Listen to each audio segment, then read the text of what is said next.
In order to log into the software the first time, we must use the CLIQ certificate that has been provided by Medico, as well as the PIN/PUC file. These will come in an email from Medico Tech Support. To install the CLIQ certificate, we will double-click on the password that is provided for the certificate, get the password. Then we can just double-click on the certificate that matches the CLIQ we are using, which is C1 for initial login.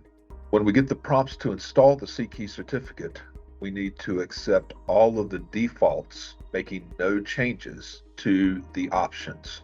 So our store location needs to be current user. File name remains unchanged. We can paste the password in that we just highlighted. Automatically select the certificate store and then finish the installation. This installs the CLIQ certificate. CLIQ certificates are valid for 2 years.